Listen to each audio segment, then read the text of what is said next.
Al-Fatihah. A'udzubillahi minasyaitonirrajim. Bismillahirrahmanirrahim. Alhamdulillahirabbil alamin. Arrahmanirrahim. Maliki yaumiddin. Iyyaka na'budu wa iyyaka nasta'in. Ihdinas siratal mustaqim. Siratal ladzina an'amta 'alaihim ghairil maghdubi 'alaihim waladdallin. Asyhadu an la ilaha illallah wa asyhadu anna Muhammadur Rasulullah. Allahumma sholli ala sayyidina Muhammadin nabi ummi wa ala alihi wa sahbihi wa salim. Astaghfirullahal ghafurur rahim. Astaghfirullahal ghafurur rahim. Astaghfirullahal ghafurur rahim. Ilahi anta maksudi warid lokamatui adini mahabataka wa marifataka. Zikir jahar la ilaha illallah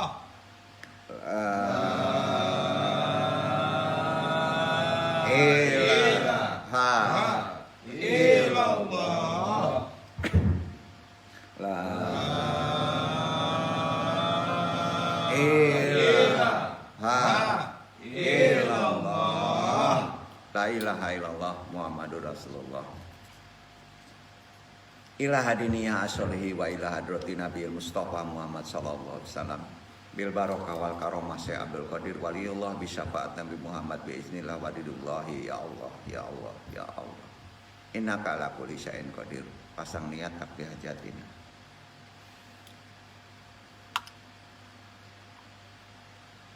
Wabil khusus ila ruhi juriyatihi wa khususan ila ruhi muslimin wal muslimat. Al-Fatihah. Bismillahirrahmanirrahim. Alhamdulillah Ar-Rahmanirrahim Maliki yaumiddin. Iyyaka na'budu wa iyyaka nasta'in. Ihdinas siratal mustaqim. Siratal ladzina an'amta 'alaihim ghairil maghdubi 'alaihim waladdallin.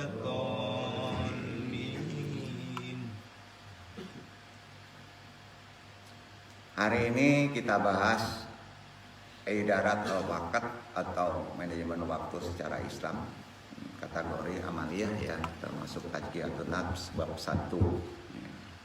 Assalamualaikum warahmatullahi wabarakatuh. Waalaikumsalam warahmatullahi wabarakatuh. Tentunya langsung saja ke taklim. Selawat dan salam kita awali kepada Nabi besar kita Muhammad SAW beserta para pengikutnya, tabi'in tabi'ut, sahabatnya sampai akhir zaman. Rabbi sholli wa yassir amri wa hlul 'uqdatam lisani yafqahu qawli. Ya Allah, mudah-mudahan pentalim dan yang ditalimi ridha dari Allah dan lancar. Wa nanu ya ma'a rahimakumullah. Amma badu.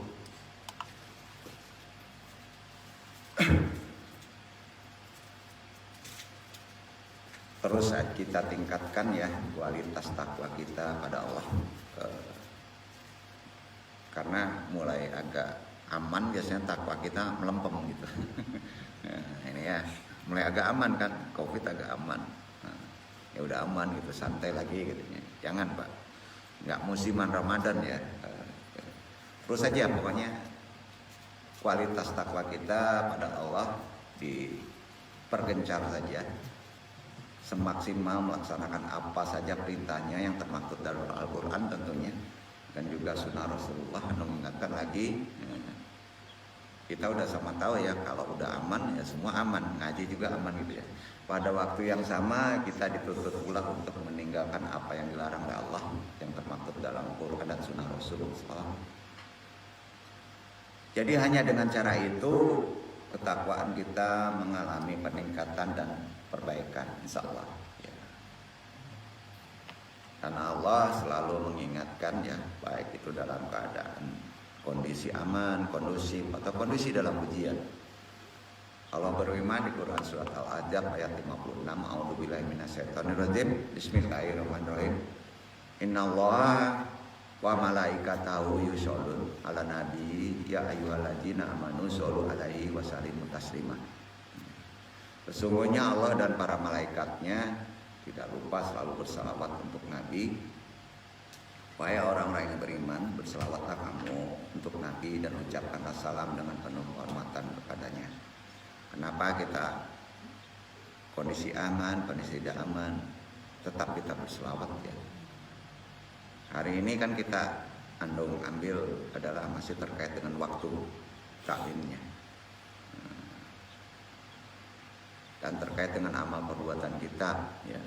Tetapi yang terpenting kita perlu ketahui bahwa setiap detik waktu yang sudah kita lewati mustahil bisa diganti ya, mustahil.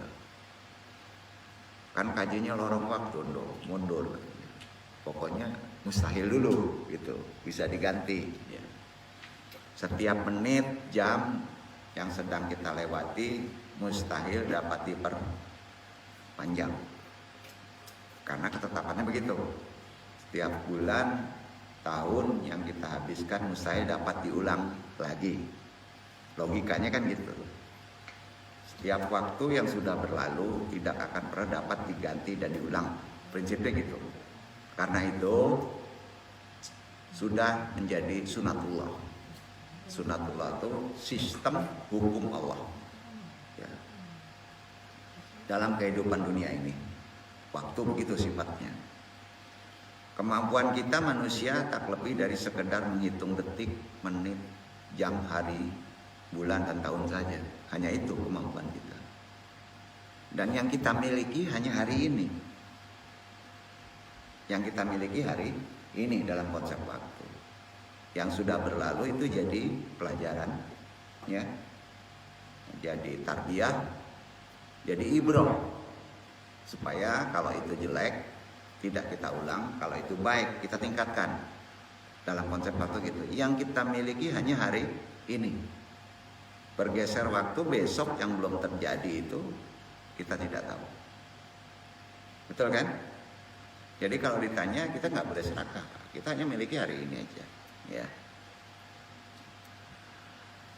Jadi itu yang disebut hari ini, yang disebut andar wakat ya.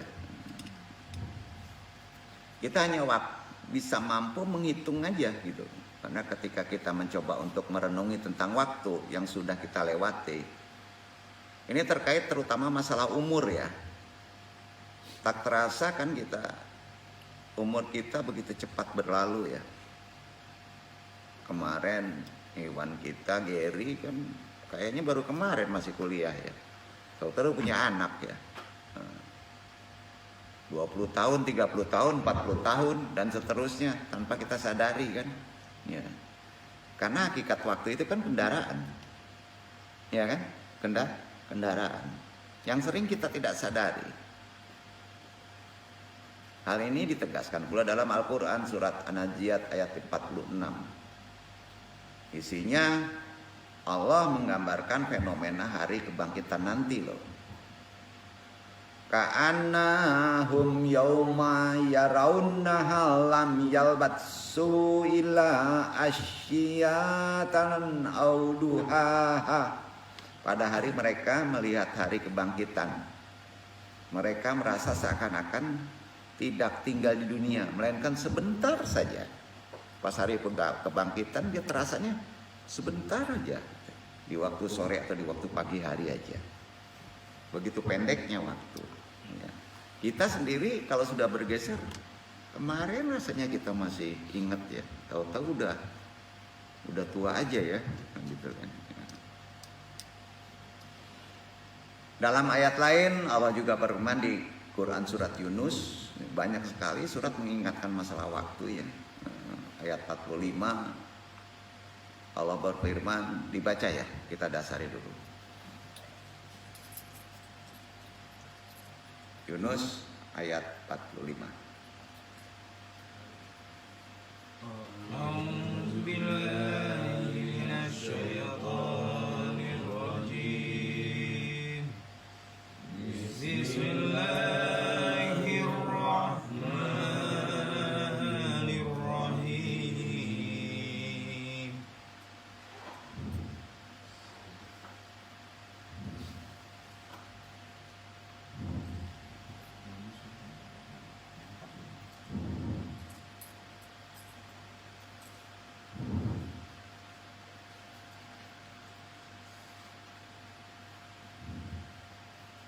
wa yauma yahsyuruhum.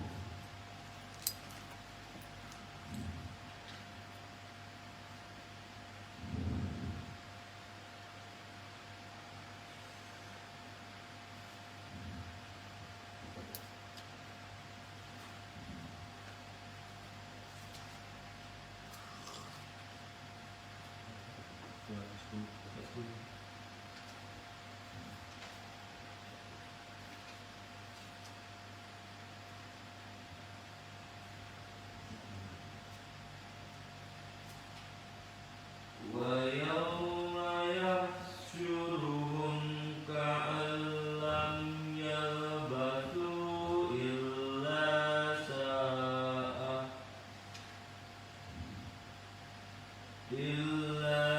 ساعة من النهار يتعارفون بينهم قد خسر الذين كذبوا بلقاء الله وما كانوا مهتدين. Dan ingatlah akan hari yang di waktu itu Allah mengumpulkan mereka. Mereka merasa di hari itu seakan-akan mereka tidak pernah berdiam di dunia, hanya sesaat saja di siang hari.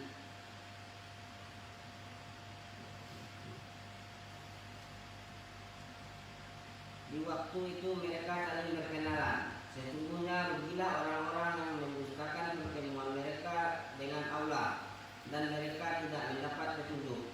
Bayangin pas kita dikumpulkan di padang mahsyar itu, kita merasa bahwa dunia itu sebentar benar, ya kan? Hanya siang hari aja. Karena hakikatnya kita hidup kan siang hari, Pak.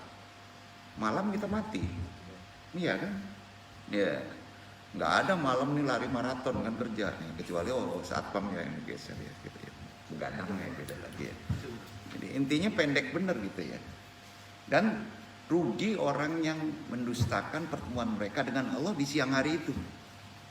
Jadi di siang hari itu berapa kali kita bertemu dengan Allah? Ya. Waktu kita sholat. Nah, ingat Pak. Nah, sangat merugi kalau kita dipanggil Allah enggak menemui Allah. Ya.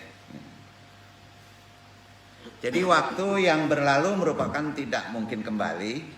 Setiap detik, menit, jam, hari, tahun yang telah berlalu tidak mungkin bisa untuk kembali seperti sedia kala.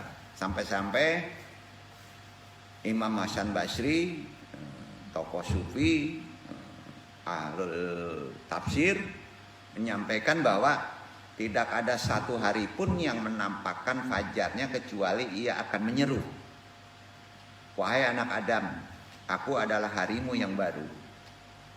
Tiap fajar nongol tuh hari kalau bisa kedengaran ngomong kayak itu, yang akan menjadi saksi atas amalmu. Jadi termasuk saksi nanti hari itu. Maka carilah bekal dariku, karena jika aku telah berlalu, aku tidak akan kembali lagi hingga hari kiamat. Perkataan tadi bukan sabda Rasul loh, bukan. Akan tetapi perkataan tersebut mirip dengan perkataan Nabi. Ya. Dan mempunyai makna yang mendalam mengenai waktu. Karenanya ikhwan tolong dipahami, waktu adalah aset yang paling berharga. Bukan uang, bukan HP, bukan istri, bukan mobil. Bukan. Ternyata waktu. Bukan harta. Aset yang paling berharga adalah kita dikasih waktu. Itu sebabnya kalau kita nggak bersyukur bingung kita kalau besok masih hidup. Ya. Jadi jangan kita bersyukur itu pas kita ada sesuatu yang sifatnya sangat rendah sekali, Pak. Dapat rezeki, dikasih waktu aja kita aset yang paling tinggi itu. Dengan tidak bisanya kembali waktu itu dan tidak bisa digantikan, maka waktu menjadi sesuatu aset yang paling berharga bagi umat manusia kan? Iya kan? sesuatu yang berharga juga sangat mahal. Ya, tentunya bagi muslim yang berakal sehat, bagi muslim yang cerdas, pastilah memanfaatkannya dengan benar, serius, digunakan yang mempunyai nilai amal ibadah dan memiliki produktivitas yang positif dalam hal waktu tadi. Misalnya dengan memperbanyak main HP, game, nonton YouTube, nongkrong di kafe berjam-jam, begadang, kebalikan. Nah, ya, nah, gitu kira-kira ya. Kok kesana larinya ya? Nah, ini kaku bener sih ya. Dengan teman alumni nongkrong, ya kita ya merugi itu ya. Bukan nggak boleh ya, tapi coba kita merenung. Ada batasannya. Karena kalau kita habis ke sana kan. Nah, apalagi orang-orang di zaman akhirul zaman ini ya sering salah memahami konsep waktu itu, ya kan? Nah, waktu itu kan modal utama seorang muslim bagi individu maupun masyarakat sebenarnya. Ternyata bukan uang ya. Kalau bapak-bapak masih dikasih waktu, itu udah modal besar pak. Ya, betul kan? Coba kita merenung. Imam Hasan Basri pernah berkata begini ya, saya melihat ada segolongan manusia yang memberikan perhatian kepada waktu lebih daripada perhatian kalian terhadap dirham dan dinar. Jadi nggak dipikirin dirham dan dinar. Pokoknya dikasih waktu dia udah lebih dari dirham dan dinar. Ya bersyukur kita.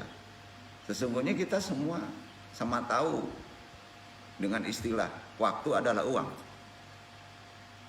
Ya. Coba renungkan Pak. Waktu itu nilainya lebih tinggi dari uang. Tunggu. Ya, itu. Jadi bukan uangnya. Nah, iya kan? Nah, coba kita sandarkan. Uang banyak tapi waktu nggak ada gimana Pak? Nah, ya, repot kan? Nah, waktu ada, uang nggak ada, kita bisa cari dengan waktu itu kan? Nah, jadi begitu. Jadi kita udah ngerti nih, waktu adalah uang itu pengertian udah tahu ya. Sebab kalau salah pengertian ini jadi kacau nih. Ya, kalau nggak dipositifkan, waktu adalah uang, pokoknya geser waktu harus jadi duit. Betul kan? Padahal konsepnya ma'rifat kan. Nah, positif jadi memahami ini dalam konsep Islam.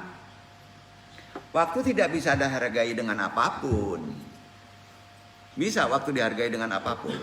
Andung kalau boleh bisa beli waktu, uang Andung habisin untuk beli waktu. Bapak-bapak setuju nggak? Banyak orang yang pengen panjang hidupnya, habis miliaran kan? Iya kan? Udah habis miliaran mati juga kan? Jadi jelas di sini waktu itu lebih berharga dari uang Pak. Iya. Kalau Bapak menghargai waktu dengan bersyukur, uang datang. Nah. Jadi kalau disamakan dengan uang, maka waktu sama masa atau waktu sering dijadikan uang. Setuju nggak? Kalau waktu disamakan uang, maka waktu atau masa sering dijadikan uang. Ini negatif. Hukumnya apa Pak? Kalau waktu dijadikan uang? Waktu dijadikan uang hukumnya apa Pak? Haram. Setuju nggak? Pokoknya Bapak minjam 10.000. Kalau besok dibayar jadi 20.000 deh. Nah, riba kan? Jadi hati-hati Pak. Konsep waktu itu pahami. Waktu itu karena tingginya tidak bisa dijadikan nilai uang. Apapun alasannya. Bank syariah, tetek bank. Geser waktu naik uang. Maka itu tetap haram. Ya. Jadi ya. Nah ini ngeri juga kalau jemaah Andung ke sini udah kena riba semua nih. Ya. Hukumnya haram Pak. Pokoknya geser waktu, dinaikkan uang tetap haram. Prinsip aja itu. Ya. Nggak bisa dong zaman sekarang kita kelibet. Ya udah jangan diambil.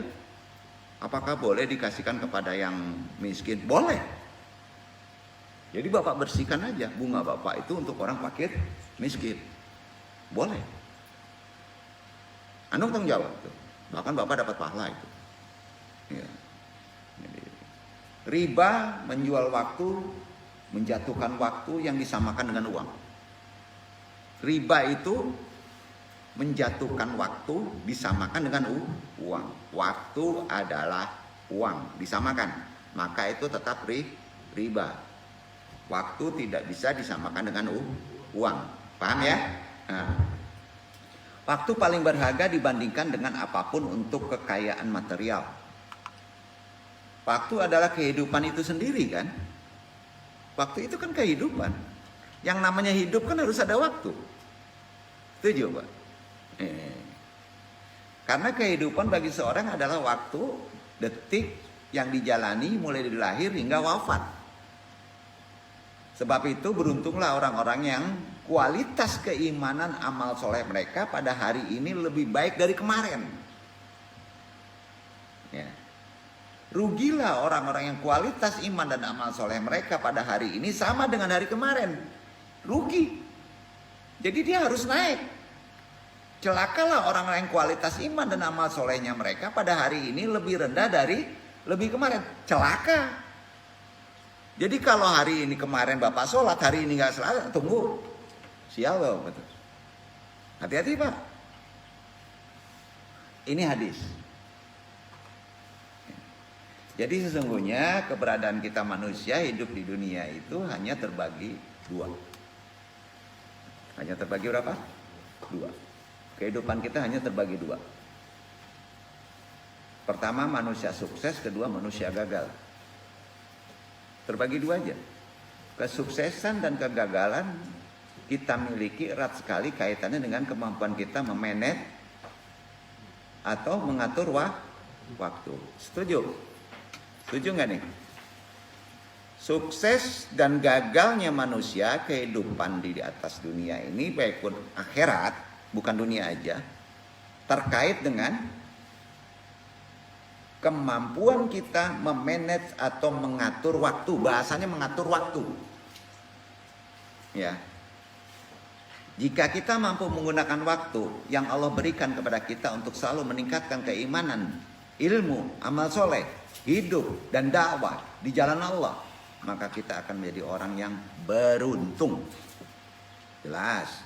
Namun sebaliknya jika kita gagal memanfaatkan waktu yang diberikan oleh Allah, kita lewati untuk memperkuat keimanan kita, memperbanyak ilmu, amal soleh, aktivitas dakwah, mengoptimalkan kinerja kita sehari-hari, maka ia dipastikan akan menjadi orang yang merugi kalau itu tidak dilakukan di dunia. Terlebih lagi di akhirat, karena dunia ini ladang untuk akhirat. Sebab itu waktu itu sangat mahal harganya, nggak bisa disamakan dengan uang, dan bahkan lebih mahal dari dunia dan seisinya, lebih mahal. Karenanya salah dalam mengatur waktu tanpa hitungan yang benar secara Quran berakibat kerugian besar di dunia juga di akhirat. Banyak kerugian itu. Sebaliknya berhasil mengatur waktu dengan baik, insya Allah akan berhasil pula dalam kehidupan dunia juga akhirat. Di dunia yang singkat ini dan juga kehidupan akhirat yang abadi. Karenanya Allah berfirman di Al-Asyr kan 103 kan, wal asri, demi masa sesungguhnya manusia itu pasti dalam keadaan merugi kecuali mereka yang beriman beramal soleh dan mereka saling bertausiah, saling menasihati dengan kebenaran dan saling bertausiah dengan kesabaran. Maka kaitannya nanti gimana manajemen waktunya? Manajemen waktunya itu sabar dan sholat. Dasarnya itu. Kesana lagi ngajinya ya itu seperti putarannya itu. Bukan andung ya ma'arahimahumullah yang andung kali ini yang dimuliakan Allah. Waktu bagi orang beriman seperti kita adalah anugerah dari Allah ya. Yang tak ternilai harganya sudah Anu jabarkan. Namun waktu juga bisa menjadi sebab malapetaka jika disia-siakan begitu saja dan tidak dapat dimanfaatkan untuk membina keimanan dan mencari ilmu, meningkatkan amal soleh, menjalankan kehidupan secara baik, saling menebar kebaikan dan berbagai aktivitas saling menasihati atau berdakwah. Oleh sebab itu Allah sering bersumpah atas nama waktu. karena pentingnya. Demi masa, demi waktu duha, demi malam, demi siang. Iya kan? Di Quran tuh. Semua ini mengisyaratkan betapa mahalnya nilai waktu itu. Tanpa waktu mustahil kita dapat hidup di atas dunia ini. Prinsip. Yang lebih mengagumkan lagi, Allah ciptakan waktu itu dengan ukuran dan standar perhitungan yang amat mudah. Amat mudah. Ini yang kita tidak sadar. Karena dianggap mudahnya sampai kita tidak sadar. Perhitungannya amat mudah. Berdasarkan dua aja, siang dan malam. Kan mudah. Dengan adanya siang dan malam, kita bisa menjalankan berbagai aktivitas kehidupan sekaligus beristirahat kan? Iya kan? Nah, sekarang banyak yang dibalik kan? Iya, yang duduk aja sering terbalik. Ya kalau misal ada goyangan sedikit masalah rezeki jangan bingung dong, iya kan? Nah kita balik kok aturan Al-Quran kan, iya kan? Dong kalau yang kerjanya malam gimana? Bingung kan dong jawabnya. Pokoknya malam menurut Quran istirahat. Ada waktu-waktu yang mesti beribadah kan gitu prinsipnya kan? Iya kan? Kalau yang kerjanya malam ya itu aturan orang kapitalis kan? Ya gimana? Ya keluar aja kalau berani. Gitu ya. Jadi dengan adanya siang dan malam kita bisa menjalankan berbagai aktivitas kehidupan sekaligus beristirahat. Sekarang udah kan Pak? Waktu digelapkan ada pengaruh secara fisik kesehatan nggak Pak? Ada. Waktu diterangkan untuk berkegiatan ada pengaruh fisik dengan kesehatan nggak? Ada. Ya pasti ada Pak. Ya. Jadi dengan adanya siang dan malam kita bisa apa Pak? Sekarang tanya Pak, kalau Allah menyediakan siang aja gimana Pak? Allah menyediakan malam aja Pak? Nggak ada, itu lampu Pak. Tenaganya dari mana ya? Iya kan? Udah nggak ada dunia Pak. Dengan adanya siang dan malam kita bisa memanage kehidupan ini dengan mudah. Betul kan? Kalau siang aja Pak, susah Bapak memanage-nya. Gimana memanage-nya ya? Kalau siang terus. Kapan istirahatnya ya? Repot kan? Tanpa pergantian siang dan malam kita akan sangat sulit menata dan memanage berbagai aktivitas kehidupan kita di dunia, termasuk kapan kita bisa tidur, istirahat, mencari rezeki, menuntut ilmu, silaturahmi dan sebagainya kan? Ya. Allah ciptakan siang dan malam sebagai apa Pak? Itulah wujud kasih sayang Allah, ya Rahman ya Rahim ya. Sebagaimana dijelaskan di Quran surat Al-Qasas. Ya, ini tolong dibaca pas pergantian waktu sebetulnya ya. Qasas itu 28 suratnya ya. 71, 72, 73 tolong dibaca ikhwan.